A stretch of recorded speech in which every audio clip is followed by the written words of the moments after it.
You planted flowers in spring. They looked stunning for maybe 3-4 weeks. And then, nothing. Just a bunch of faded stems and patches of green. And every summer it's the same story. You spend money, you put in the work, and your garden goes from gorgeous to ghost town by mid-July. Here's what nobody tells you at the garden center. Most popular flowers are designed to bloom fast and burn out.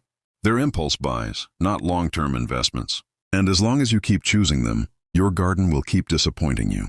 But what if one simple shift in what you plant could give you non-stop color from late spring all the way to the first hard frost? No replanting every few weeks, no empty patches, just a garden that keeps going and going without you having to babysit it. That's exactly what we're covering today. 15 perennial flowers that bloom the longest, some for 5, 6, even 7 months straight. And I'm going to walk you through each one so you know exactly what to plant and why it works. Stay with me, because number 9 on this list is something most gardeners completely overlook, and it might be the single most impressive plant you've never grown. Here's the deal.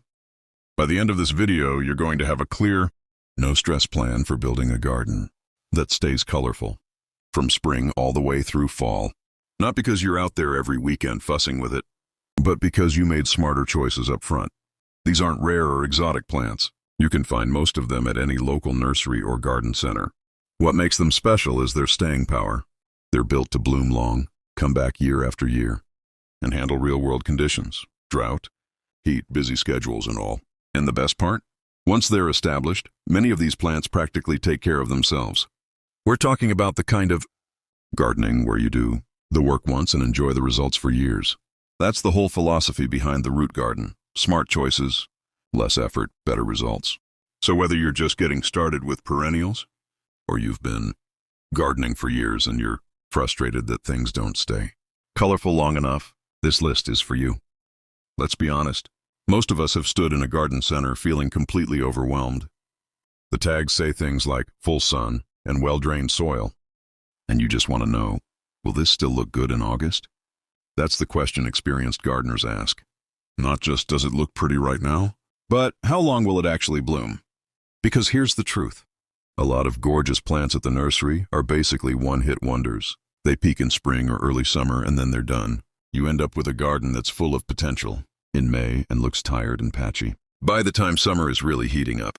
At the Root Garden, we focus on cutting through that confusion. We want you spending less time, troubleshooting, and more time actually enjoying your outdoor space. These 15 plants are the backbone of that approach, chosen specifically because they keep performing long after everything else has given up. Before we dive in, I want to flag something that most garden videos never mention. There's a simple technique, takes about 2 minutes, no tools required, that can literally double how long some of these plants bloom. It works for at least 8 of the 15 plants on this list. And once you know it, you'll never go back to skipping it. I'll show you exactly what it is and when to do it as we go through each plant. Keep watching, because this tip alone could completely change your late summer garden. Okay, let's start with a plant that makes gardeners look like pros with almost zero effort. Catmint. If you've ever driven past a garden and seen this low, billowing cloud of purple-blue, flowers spilling over the edges of a path or border, that was probably catmint. And it earns every bit of that attention. Why does it work so well? Catmint is a naturally compact, sprawling perennial that starts blooming in late spring and absolutely explodes, with color through June. Left alone, it would bloom hard and then slow down. But here's where that technique I mentioned comes in. Cut it back by about a third, right after that first big flush of flowers, and it rebounds with a second bloom that carries you all the way to October. 2 seasons of color, 1 plant. Your action step. After the first big bloom fades in June, give it a light trim about a third of its height. Water it in and wait. You'll have fresh purple flowers again within a few weeks. You already know this one, but you might not know just how good the newer varieties have gotten. Echinacea, or coneflower, has been a garden staple for decades, and for good reason. It's tough, it's beautiful, and pollinators absolutely swarm it. Bees, butterflies, even goldfinches in fall when the seed heads ripen. But what's changed recently is the color range. You're no longer limited to the classic orange-pink. Today's varieties come in red, yellow, white, coral, and deep magenta. The bloom time runs from early summer through early fall, easily 3 to 4 months with very little intervention. And here's the best part. Don't deadhead it. Leave those seed heads standing through winter. The birds will thank you, and it gives your garden winter structure when everything else has gone dormant. Your action step: plant in full sun, give it decent drainage, and just let it do its thing. Nature handles the rest. Here's something that trips up a lot of gardeners. They plant a black-eyed Susan. It looks gorgeous for a few weeks, and then the leaves start looking shabby and spotty. They assume they did something wrong. They didn't. They just chose an older variety. The new disease-resistant varieties look for names like American Gold Rush are a completely different experience. Clean, healthy foliage all season long and bright. Golden yellow blooms that keep going right up until the first frost.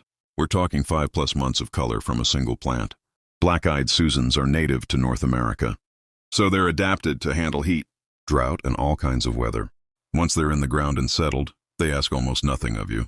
Your action step: seek out a named, disease-resistant variety rather than generic seedlings. It makes a huge difference in how your plant looks by August. We're just getting started, and already you've got 3 plants that can carry your garden from spring into fall. But here's where it gets really interesting. The next few plants on this list are the ones that fill in the gaps other flowers leave behind. The midsummer lull, that dry stretch in August when most gardens look exhausted. These are the plants that keep things alive when everything else is winding down. Let's keep going. Not to be confused with the annual geraniums you see in pots everywhere. This is the hardy perennial geranium, specifically a variety called Roseanne, and it's one of the most quietly impressive plants you can put in a garden. Roseanne blooms from April all the way through September. That's nearly 6 months of those small, vivid blue-violet flowers. It forms a low, spreading mound that works beautifully at the front of a border, along a path, or tumbling over a low wall. It's also one of the best-behaved perennials you'll find. It doesn't spread aggressively, doesn't need staking, and handles both sun and partial shade without complaint. Your action step: plant Roseanne in the front of your border. Where it's spreading, habit can soften hard edges. A light trim mid-season refreshes it if it starts to look straggly. This one is a hummingbird magnet. If you want to add some life and movement to your garden, not just color, but actual wildlife showing up, penstemon is your plant. It's a North American native with tubular, bell-shaped flowers that hummingbirds specifically target. Blooms come in shades of red, pink, purple, and white, and the plants stay in flower for a good chunk of summer. They're also surprisingly drought-tolerant once established, which makes them perfect for gardeners who don't want to be watering every day. One important note: don't cut penstemon back in fall. Leave the old stems in place until late spring. The crown of the plant, the base where new growth emerges, is vulnerable to cold, and those old stems act like insulation through winter. Your action step: resist the urge to clean it up in autumn. Mark it with a small stake so you remember where it is, and wait until late spring to tidy it. Here's a plant that solves one of the most frustrating problems in gardening: the midsummer gap. Perennial salvia kicks in right when many spring bloomers are winding down, filling that lull in June and July with tall, elegant spikes of purple or blue. And if you keep up with one simple task, it'll keep reblooming through fall. That task is deadheading, removing spent flower spikes as they fade. It sounds fussy, but it takes maybe 5 minutes per plant, and it signals the plant to keep producing new blooms rather than setting seed. This is that 2-minute technique I mentioned at the start. On salvia, it makes an enormous difference. Your action step: every week or two, walk through your garden with a pair of snips. Remove any flower stalks that have gone to seed on your salvia. New blooms will follow within a couple of weeks. Stop making this mistake. It's quietly ruining gardens everywhere. Here's what happens all the time. A gardener buys a beautiful plant at the nursery, gets it home, pops it in the ground in a spot that kind of gets sun, and then wonders why it underperforms. Every plant on this list has a preference for sun, shade, or moisture. And the mistake isn't not knowing that, it's not checking. The tag is right there on the pot. 2 seconds of reading can save you months of disappointment. The other mistake: planting everything at the same time with no thought for staggered bloom. You end up with a big explosion of color in June and then nothing. The whole point of choosing long-blooming perennials is to layer them so that as one slows down, another is just getting started. We'll talk about how to do that at the end of the video. Most plants on this list are valued for their flowers. Heuchera is the exception, and that's exactly what makes it so useful. Heuchera is prized primarily for its foliage: rich burgundy, lime green, silvery purple, burnt caramel. The colors are stunning and they hold all season long. Come late spring, it sends up delicate little flower spikes that add another layer of texture. But even without those, the leaves alone earn their place in the garden. It's the perfect plant to fill gaps between showier bloomers, and because it's evergreen in many climates, it provides color even in winter when everything else has died back. Your action step: use heuchera as a filler plant between your bigger bloomers. It ties the garden together visually and keeps it looking intentional even when flowers are between cycles. If you want to do something genuinely good for pollinators, plant agastache. This is the plant that bees, butterflies, and hummingbirds fight over. When it's in bloom, from midsummer all the way to frost, it is rarely without visitors. The flowers are tall, upright spikes in shades of orange, pink, purple, and blue. They're fragrant, they're striking, and they last for months without much intervention. Some gardeners call it the best pollinator plant they've ever grown, and it's hard to argue. One thing to know: agastache absolutely requires good drainage. It does not like sitting in wet soil, especially over winter. Plant it in a raised bed or a slope, or amend your soil with grit if drainage is an issue. Give it that one condition and it will thrive. Your action step: before planting, check your drainage. Dig a hole, fill it with water, and see how fast it drains. If it's still standing after an hour, improve the drainage before you plant. This is the one I teased at the start, the one most gardeners walk right past at the nursery. Scabiosa, or pincushion flower, looks like something you'd find in a wildflower meadow. Delicate, rounded flower heads in lavender blue or soft pink, bobbing on slender stems. It has a lightness and grace that's hard to replicate with bolder plants, and it blooms from June all the way through October with one simple habit: regular deadheading. Remove spent flowers, and it responds immediately with new buds. Ignore it, and it slows right down. This is the plant that rewards a little attention with months and months of color. It also cuts beautifully. If you ever want fresh flowers for the house, Scabiosa is one of the best cutting perennials you can grow. Your action step: add Scabiosa to the deadheading round you do for your salvia. They respond to the same care at the same time, so it's efficient. Amsonia is a two-season plant hiding in one compact package, and once you know about it, you'll want it in every garden you ever plant. In spring, it produces clusters of small, powder blue star-shaped flowers, soft and lovely. By summer, the flowers have faded and it becomes a fine-textured mound of green foliage. You might think it's done, and then fall arrives, and the whole plant turns brilliant golden yellow. Not just a tinge of color, a full, glowing transformation that rivals any autumn tree. It's also essentially zero maintenance. No deadheading required, no staking, no special soil. It just does its thing and delivers twice. Your action step: plant Amsonia where you can see it from a window or seating area. That fall color display deserves a front row view. Baptisia is a plant for gardeners who think long-term. In its first year, it's modest. In its second year, it's interesting. By year 3, it's one of the most dramatic structural plants in your garden. It grows into a large, shrub-like mound covered in deep violet-blue flower spikes in late spring, bold, architectural, and beautiful. After bloom, it develops interesting inflated seed pods that rattle when dry, and it's extraordinarily drought-tolerant once established. You can essentially ignore it. The one requirement: give it a permanent home. Baptisia grows a deep taproot that does not appreciate being moved. Choose your spot carefully and plant it once. Your action step: think of Baptisia as a garden investment. Pick a spot with full sun, plant it once, and give it 3 years to reach its potential. It will repay you for decades. Most people think of clematis as one plant, but it's really a whole family of plants with completely different bloom times, and that's the key to using it well. Some clematis varieties bloom in spring, others in early summer, others in late summer and fall. If you plant just one, you get one season of flowers on your fence or trellis. But plant 2 or 3 varieties with staggered bloom times, and you can have color climbing up that same structure from May through October. It's the same principle as layering your perennial border, just vertical. Your action step: when shopping for clematis, ask the nursery staff about bloom time. Aim for one early, one midsummer, and one late variety. Plant them together on the same support structure. When August arrives and your garden is looking a little tired, Crocosmia steps up. This is a mid to late summer bloomer with arching sprays of intense orange-red flowers, the kind of color that stops people in their tracks. It's bold, it's tropical looking, and it's surprisingly tough for a plant that looks so exotic. Hummingbirds love it. The arching stems add movement in a breeze.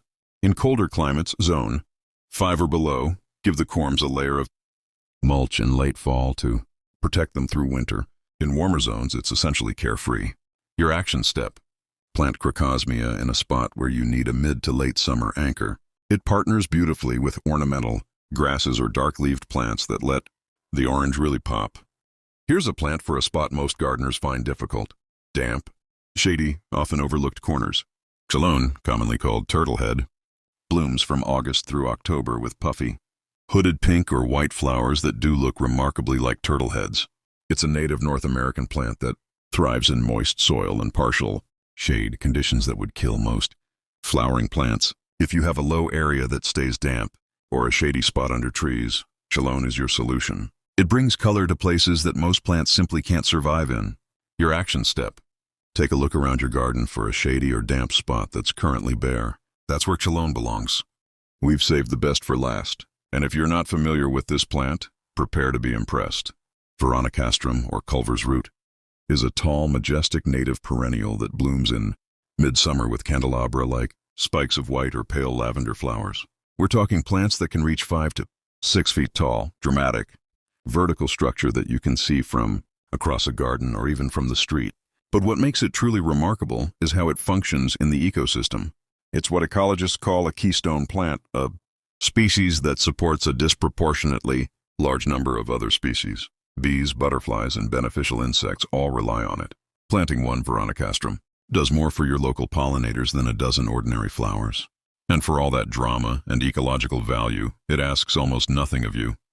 No staking needed despite its height. It's self-supporting. No deadheading required. No complicated soil preparation. Plant it in a sunny or partly shaded spot with average moisture, and it thrives. The visual impact is something to behold. Those tall spikes create a rhythm in the garden, vertical counterpoint to all the mounded, spreading plants we've talked about. And when the flowers fade, the seed heads are still elegant through winter, catching frost and providing seeds for birds. If you could only add one new plant to your garden this season, this would be the one I'd tell you to choose. Your action step: give Veronicastrum space. It needs room to spread over time. Plant it at the back of a border where it can rise up and be seen without crowding smaller plants in front of it. Here's what all 15 of these plants have in common. They were chosen because they work with you, not against you. They bloom long. They come back year after year. They handle real-life conditions: heat, drought, occasional neglect, without falling apart. The difference between a garden that looks sad by August and one that's still full of color in October isn't luck, and it's not a green thumb. It's the decision you make at the nursery. Choose plants with long bloom windows. Layer them so something is always coming into flower as something else fades. And use a couple of simple techniques: deadheading, a light mid-season trim to extend the show even further. That's it. That's the whole secret. You don't need to be an expert. You don't need to spend every weekend in the garden. You just need to plant smarter, and then step back and let these plants do what they were built to do. If you found this helpful, take a screenshot of this list, or better yet, drop a comment with which plant you're most excited to try. We read every comment, and we genuinely love hearing what's growing in your garden. And if you want more ideas for building a beautiful, low-maintenance garden that actually works in real life, subscribe to The Root Garden. We post new videos every week focused on exactly this: smart gardening for real people. Happy planting. See you in the next one.